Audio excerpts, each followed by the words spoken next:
สบายดีพี่น้องเด้อตอนนี้กาเกี่ยมเครื่องของเรียบร้อยเบิดแล้วพี่น้องเลยเดินทางบัดนี้นะเอาฮอดมือ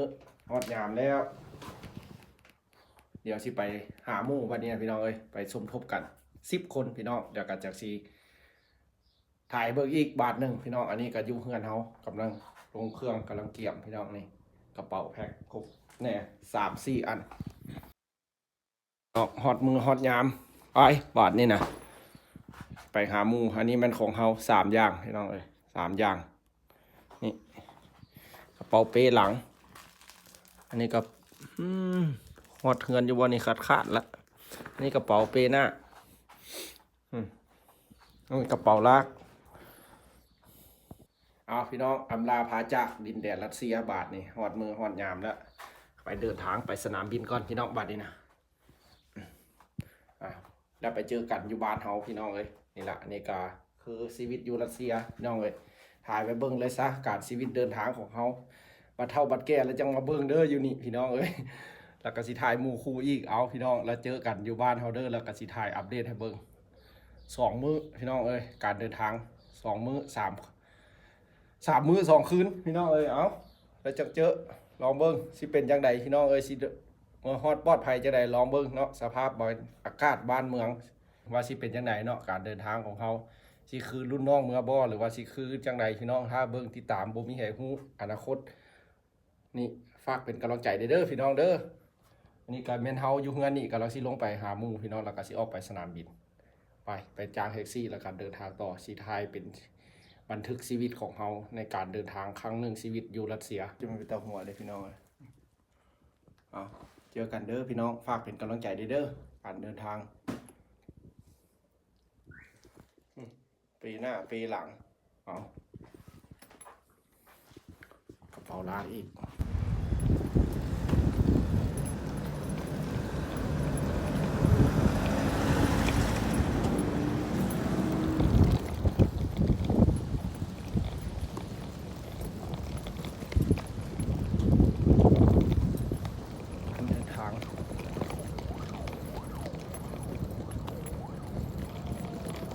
เจอกันเด้อพี่น้องเลยเนี่ยนี่แหละจังอยากถ่ายให้เบิ่งว่ามันยักษ์ป่าที่เข้าไปป่า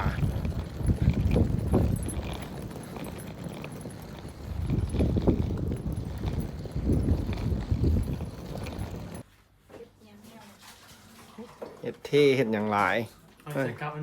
อุตสาห์รัสเซียมากหันอีกไปกระเป๋าซอยกันมือนี้นะมาเตามาโฮมกันอยู่นี่พี่น้องสิถ่ายเบิ้งเด้อเครื่องของกำลังสิเกี่ยมเดินออกเดินทางเบิ้งแต่ละอันพี่น้องเลยแต่ละชิ้น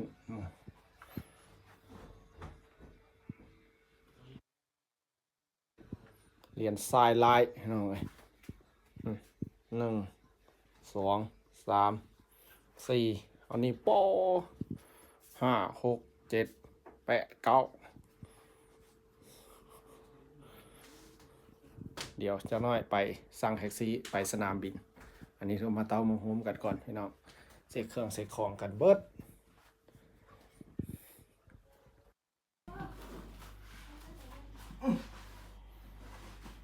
ไปบาทนี่นะกลับบ้านเฮา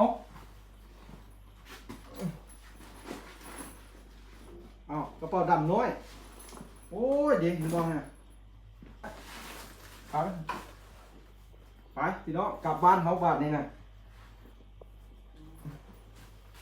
ไปสิพาไทยทั้งเบิกการเดินทางเด้อชีวิตอยู่รัสเซีย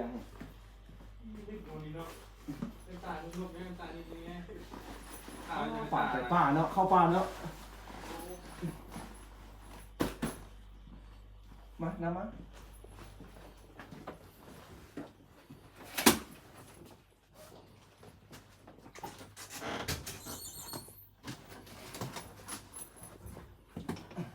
เดี๋ยวกูได้ล้มหลังกันย่ำดูบนเครื่องมันก่อนโอ้จุ่มได้เลยบายบายเจอกันขี่รีบลงซะจากสิไปได้บ่ได้รีบก็ได้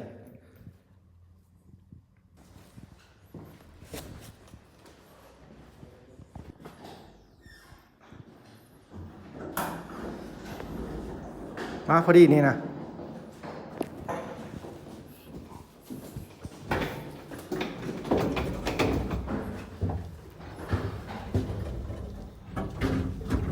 เบิ่งโทรศัพท์ถ่ายคลิป YouTube พี่น้อง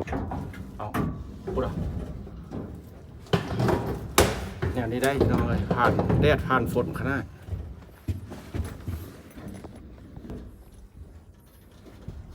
ชีวิตครั้งหนึ่งเด้อพี่น้องเลยตั้งแดดตั้งกินเต็มอันยัด อันนี้เครื่องอ่ะ มึงจะทงค่ะ3 3ถูกพายนี่ละ เอาไปเจอกัน มันคือลายแค่อันนี้สิ ก็ว่าขนาดคือหลายใช่ไหมอันนี้เอาติดคอร์ดพี่น้องเลยโอ้โอ้โอ้โอ้โอ้ดิบกันเลยเนาะไปอัดไว้แทะดิบกันเลยเข้าลิฟต์ถึงอะไรเก็บ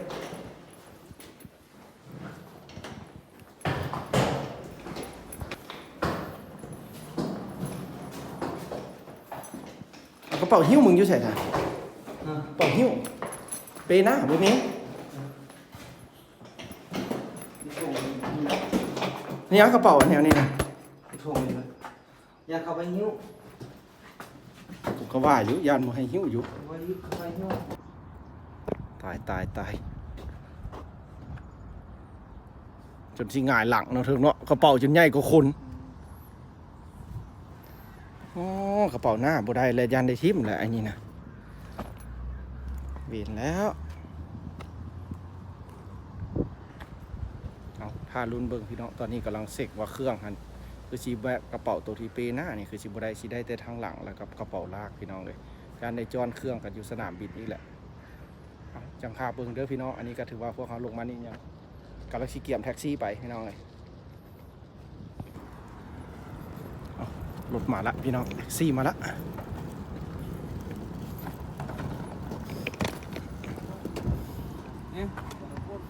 ไอ้ละปอสเด้อ Тяжелая, нет? Конечно, тяжелый. Да?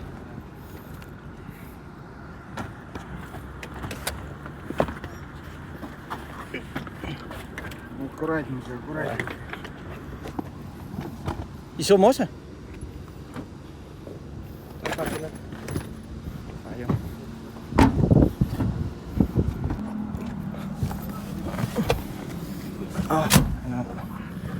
Jอกันสนามบิน Аэропорт, да? Да.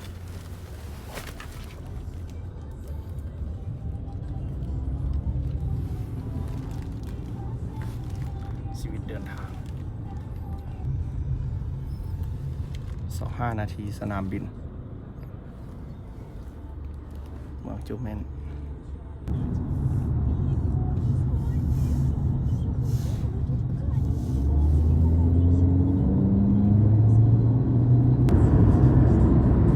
ป่าไม้เขียวงามขนาด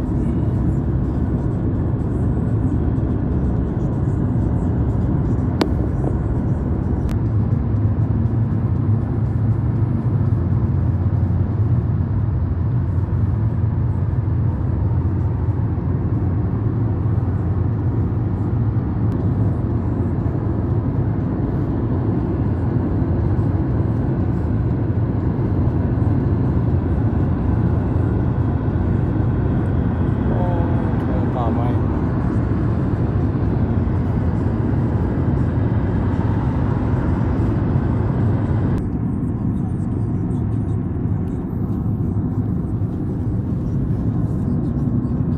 อดสนามบินแล้ว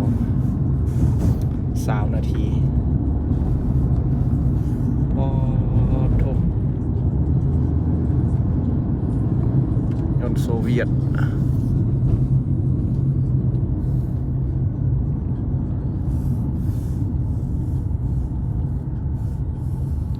สนามบินโลซินา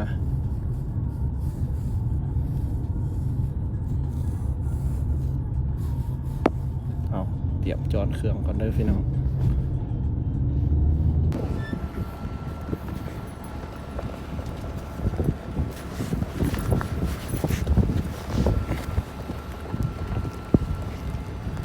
สนาม กระทะอยู่พุ่นเอามาเตามาโฮมกันละพี่น้องเอ้ยคากเนาะยองกลับบ้านเฮาเข้าไปไหนตั้งก่อนจัดแป้งเครื่องก่อนหันคือสิบ่ได้จักอันได้ละนี่นะ มาละสดมา ที่หมอนที่เรือตรงเขาล่างเขาไปได้หรือพี่ คนลาวเดินทาง นี่ คนลาวเดินทางเจอบ้านเฮาเนาะกำลังเช็คอินสนามบินจูเม่น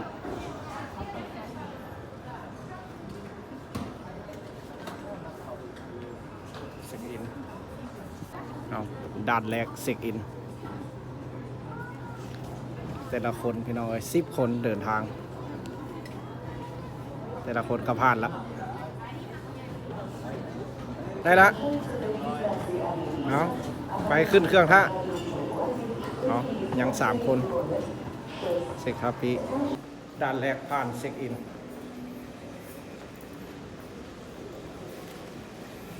2 กระเป๋าสีได้บ่ได้เนาะพี่น้องอันนี้ถือว่าเขาเช็คอินเรียบร้อยแล้วมีแต่ตอนนี้ละแมนเอาCSเป็นคลิปแบบว่าเดินทางจากเมืองนี้แล้วจนฮอดเมืองหลวงแล้วก็ไปต่อประเทศจีนถือว่าCSในคลิปเดียวเลยพี่น้องเลยแบบชีวิตการเดินทางแบบครั้งหนึ่ง2 มื้อ2 คืน3 มื้อพี่น้องเลยแล้วก็ไปเจอกันอยู่ลาวพี่น้องเลยถือว่าการเดินบินแบบงบน้อยพี่น้องเลยตั้งแดดนึกถือว่าเรียบร้อยได้ผ่านเมื่อสุคน10 คนพี่น้องนะมีอย่างกะคือเข้ามาพี่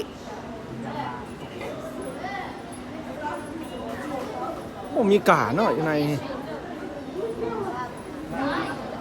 พี่น้อง10 คนเด้อกำลังสิเดินทางพี่น้องขอบใจเด้อที่ติดตามเฮาสิไทย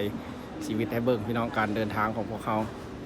ถือว่าเอาคลิปเดียวจบเลยจนฮอดลาวพี่น้องเลย2 มื้อ3 คืนพี่น้องตอนนี้ก็คือว่าพายุฟ้าฝนซ้ำพี่น้องตอนนี้ยังอยู่สนามบินเมืองจูเม่นเด้อเฮาว่าเฮาสิเฮ็ดเป็นคลิปเดียวคือสิบ่ได้พี่น้องอยากเอาลงให้พี่น้องเบิ่งเป็นระยะย่านเฮาบ่มีอินเทอร์เน็ตอัพคลิปเด้อพี่น้องอันนี้เฮาสิเอาลงสำหรับเดินทางจากเมืองจูเม่นไปหาเมืองหลวงมอสโกตอนนี้หากมันฟ้าฝนตกพี่น้องรอท่าเช็คอินขึ้นเครื่องรอบสุดท้ายอันนี้ก็นั่งซบลอมแซมแรมอยู่นี่พี่น้องนั่งเอาปบแป๊บๆกันอยู่นี่ละ10 คนบานทันกระทะเดี๋ยวเฮาสิถ่ายเบิ่งขึ้นไปแล้วก็สิไปเจอกันอยู่เมืองหลวงแล้วไปสืบต่อ MP ที่ 2อยู่เมืองหลวงพี่น้องบ๊ายบายขอบใจเด้อฝากไลค์ฝากแชร์เด้อพี่น้องพี่น้องตอนนี้เราแมนท่ายนต์มาจอดอยู่สถานีแล้วก็สิขึ้นยนต์พี่น้องตอนนี้ยังอีกแต่30 นาทีหากตอนนี้เป็นพายุฟ้าฝนเฮาว่าเฮาสิเฮ็ดเป็นคลิปยาวแล้วก็